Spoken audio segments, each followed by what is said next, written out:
లత కుకింగ్కి స్వాగతం. ఈరోజు ఒక మంచి రెసిపీ చేసుకుందాం. ఇది మనము చెరుకు గడ లేకుండా చెరుకు రసం చేసుకుందాము. చాలా సింపుల్గా ఈజీగా అదే టేస్ట్ అదే రుచితో వస్తుంది. ముందుగా ఒక చిన్న మిక్సీ జార్ తీసుకొని అందులో పుదీనా వేయాలండి. ఫ్రెష్ పుదీనా దొరికితే మంచిది, ఇంట్లో ఏది ఉంటే అది వేయండి. అలాగే బెల్లం అండి, ఇక్కడ ఒక 2-3 స్పూన్స్ బెల్లం ఉంటుంది. ఇది చూడండి, ఇలాంటి తెల్ల బెల్లమైనా నల్ల బెల్లమైనా తీసుకున్నా సరే దాన్ని మనం మిక్సీ జార్లో వేసుకుందాము. పుదీనాతో పాటు గ్రైండ్ చేయాలన్నమాట. అలాగే అల్లం అండి, చిన్న చిన్న ముక్కలుగా తరుక్కున్నాను. ఇది ఒక 1.5-2 స్పూన్స్ వరకు ఉంటుంది. ఈ అల్లం వేస్తే చాలా మంచి రుచి వస్తుంది. మన చెరుకు రసంలో కూడా వాడు అల్లం రసం వేసి ఇస్తారు కదా వారు. అలాగే కొద్దిగా ఉప్పు అండి. మనం ఇప్పుడు ఒక హాఫ్ నిమ్మకాయ చెక్క తీసుకున్నాను, అది గింజలు తీసేసి మనము దాంట్లోనే మనం మిక్సీ జార్లోనే పిండేసుకుందాం. చూసారా, ఇలా చాలా సింపుల్గా ఈజీగా అయిపోయే రెసిపీ. చాలా స్టవ్తో పని లేదండి మనకు. ఇది చూసారా, ఇలా మిక్సీ జార్లో పిండేసుకోవాలి. గింజలు పడకుండా తీసేసుకొని, ఒకవేళ పడినా కూడా మనం స్పూన్తో తీసేసుకుందాము. వీటిని ఇప్పుడు మనం గ్రైండ్ చేసుకుందాము. ఇవి ఐస్ క్యూబ్స్ అండి, మీకు ఎలా ఉంటే మీరు అలా తీసుకోవచ్చు. ఈ ఐస్ క్యూబ్స్ అండి, వీటిని వేసి మనం మిక్సీ జార్లో దాన్ని మనం గ్రైండ్ చేసుకోవాలి. చూసారా, ఇలా ఒక 3 తీసుకుంటున్నాను నేను. మీ దగ్గర ఐస్ క్యూబ్స్ ఉంటాయి కదా, ఒక రోజు ముందే పెట్టేసుకోండి ఈ రెసిపీ చేయాలన్నప్పుడు. ఇలా ఒక 2-3 తీసుకొని మనం మిక్సీ జార్లో వేయాలి. నీళ్ళు వేయకుండా ఈ ఐస్తోనే మనం గ్రైండ్ చేస్తే దానికి కావాల్సిన మంచి రుచి వస్తుందన్నమాట.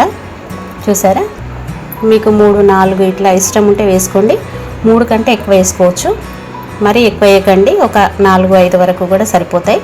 ఇప్పుడు దీన్ని మనం మిక్సీ జార్ చేసుకుందాం. మిక్సీలో మనం ఐస్ వేసాం కాబట్టి కొద్దిగా పల్స్ మోడ్లో తిప్పాలండి, ఎందుకంటే సౌండ్ వస్తుంది కాబట్టి కొద్దిగా ఆపుతూ తిప్పుతూ చేస్తూ ఉండాలి. ఐస్ కాబట్టి కొద్దిగా సౌండ్ ఎక్కువగా వస్తుంది, చూసి చేసుకోండి.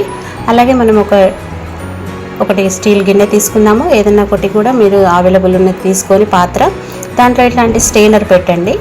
ఎందుకంటే మనం ఇప్పుడు గ్రైండ్ చేసిన దాంట్లో చిన్న చిన్న అవి ఉంటాయి కాబట్టి మనం ఇలా మనము దాన్ని జల్లెడ పట్టుకోవాలన్నమాట.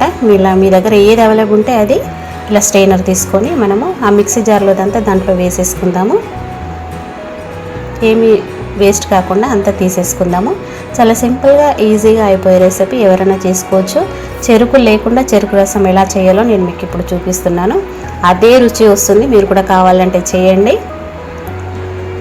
ఎందుకంటే చెరుకు రసము బెల్లం వస్తుంది కాబట్టి, మనం బెల్లం వేసాం కాబట్టి అదే రుచి వస్తుంది. ఇలా మొత్తం స్ట్రెయినర్తో చేసుకున్న తర్వాత మనము దాన్ని చూసారా, ఇలా చిన్నగా పిప్పి వచ్చింది. ఇదంతా మనకు గ్లాసులో రాకుండా ఉండడానికి మనం ఇలా స్ట్రెయిన్ చేసుకోవాలన్నమాట. కొద్దిగా వాటర్ వేసి దాంట్లో ఉన్నది కూడా మనము తీసేసుకుందాము.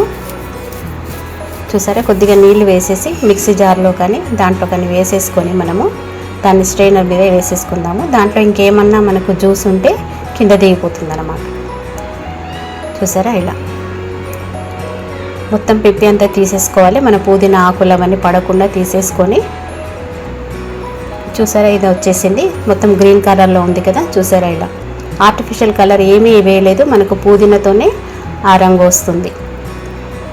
చూసారా, అల్లం వేసాము, చక్కటి రుచి వస్తుంది. మీరు కావాలంటే చేసి చూడండి, మొత్తం చెరుకు రసం లాగానే ఉంటుంది. చెరుకు లేకుండా మనం చెరుకు రసం ఈరోజు ఎలా చేయాలో చూద్దాం. ఒక 2 గ్లాసులు తీసుకుందాము.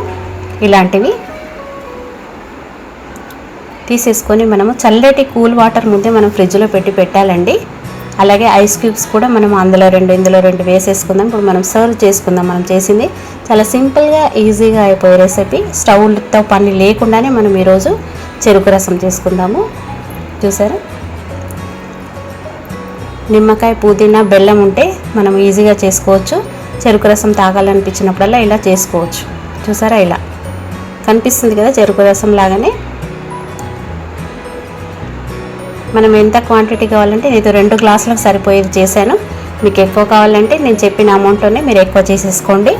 ఇప్పుడు చల్లటి వాటర్ ఫ్రిడ్జ్లో పెట్టుకున్నాం కదా, అది తీసుకొని వీటి మీద వేయాలండి. చూసారా, మొత్తం చెరుకు రసం లాగానే ఉంది కదా.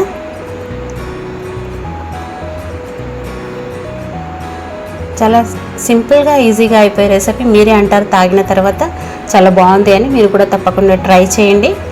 మీకు నచ్చితే కనుక లైక్ చేయండి, షేర్ చేయండి, మీకు తెలిసిన వారందరికీ సబ్స్క్రైబ్ చేయడం మాత్రం మర్చిపోకండి. నా వీడియోలు మీకు ముందుగా అందుతాయి. చూసారా ఎంత బాగుందో, సేమ్ చెరుకు రసంలానే ఉంది కదా. మనం బయటికి వెళ్ళి తాగకుండా ఇలాగే ఇంట్లో ప్రిపేర్ చేసుకొని తాగొచ్చు. చాలా సింపుల్గా కొద్ది సామాగ్రితో ఎంతో రుచికరమైన చెరుకు లేకుండా చెరుకు రసం చేసుకున్నాం ఈరోజు. మీరు తాగి చెప్పండి ఎలా ఉందో. మీరు కూడా తప్పక ట్రై చేయండి. మీకు నచ్చితే కానీ లైక్ చేయండి, షేర్ చేయండి. చూసారా సేమ్ చెరుకు రసం లానే ఉంది కదా. చాలా సింపుల్గా ఈజీగా అయిపోయే రెసిపీ. ఈ సమ్మర్లో మీరు కూడా ఇలా కూల్గా చేసుకొని తాగండి. పిల్లలు కూడా చాలా ఇష్టపడి తాగుతారు. చాలా టేస్టీగా ఉంది. మీరు ఒకసారి తప్పకుండా ట్రై చేయండి. చూసారా మొత్తం చెరుకు రసం లాగానే కనపడుతుంది కదా. చాలా టేస్ట్ కూడా చాలా బాగుంటుంది. మీకు నచ్చితే కనుక లైక్ చేయండి, షేర్ చేయండి. Thank you for watching.